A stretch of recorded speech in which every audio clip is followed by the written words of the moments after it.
বৌমা, শীত তো অনেক পড়ছে, আমার একটা লোশন আর ক্রিম হলে খুব ভালো হতো। আচ্ছা তুমি একটু আমার ছেলেরে বলো তো নিয়ে আসতে। ठीक है। কাউকে ফোন দেওয়া লাগবে না, ধরেন এই দুইটা নিয়ে যান, এটাতে আপনার শীত চলে যাবে। लेकिन एक सेकंड। কিন্তু বৌমা, তোমরা তো এগুলো ব্যবহার করো, আমাকে দিচ্ছ যে। আমরা আবার কিনে নেবো, সমস্যা নেই, আপনি নিয়ে যান। समझ गया। আচ্ছা ঠিক আছে। মা শুনেন, আমি কয়েকদিনের জন্য বাপের বাড়ি যাচ্ছি, ঠিক মতন ওষুধ পানি খেয়েন। তুমি চলে যাচ্ছ, তাহলে আমার খাবার দাবার দিবে কে? আমি তো চুলার পাশে যেতে পারি না, তাহলে রান্না বাড়া করবো কিভাবে? তুমি আমার জন্য কিছু রান্না করে রেখে যাও, আমি ফ্রিজে রেখে রেখে খাবো না। বাহ বাহ বাহ বাহ, আপনার তো ভালোই উন্নতি হয়েছে, ফ্রিজে রাখা তরকারি খাবেন। আগে তো আমি 2 দিন বাপের বাড়ি গেলে আপনার গায়ে তো জ্বালা উঠে যেত, ফ্রিজে রাখা তরকারি খেতে পারতেন না। আমি এখন কিছু করতে পারবো না, দরকার হলে মেয়ের বাড়ি গিয়ে থাকেন কিছুদিন। না বৌমা, ওদের এখন সংসার আছে, বাচ্চা কাচ্চা আছে, আমি তাদের ওইখানে গিয়ে ঝামেলা দিতে চাচ্ছি না।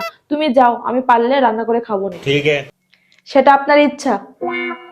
বৌমা, আচ্ছা তুমি আমার সাথে এভাবে কথা বলো কেন?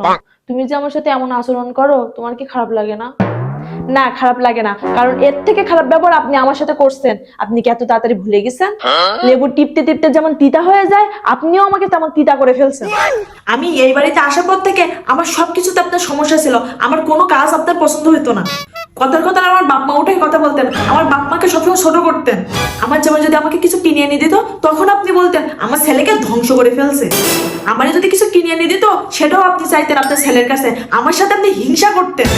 আর হ্যাঁ, কথার কথা বলতেন না, বৃদ্ধ বয়সে ছেলে বড় হাতে শিবার দরকার নাই, আমার মেয়েরা আমাকে দেখবে। কই এখন আপনার মেয়েরা? সেই তো ছেলের বড় হাতে এসেই পড়লেন, এই বউ এক গ্লাস পানি না দিলে কেউ দেওয়ার মানুষ নাই। এখন মেয়ের বাড়ি যাইতে চাইলেও ভাবা লাগে আপনার। তখন যে খুব অহংকার করতেন, যৌবন বয়সে একবারও চিন্তা করেননি যে বৃদ্ধ হলে আমার কি হবে। যে যেমন করবে তার সাথে তো তেমন করা লাগবে, তাই না মা? এগুলো সব আপনার কৃতকর্মের ফল।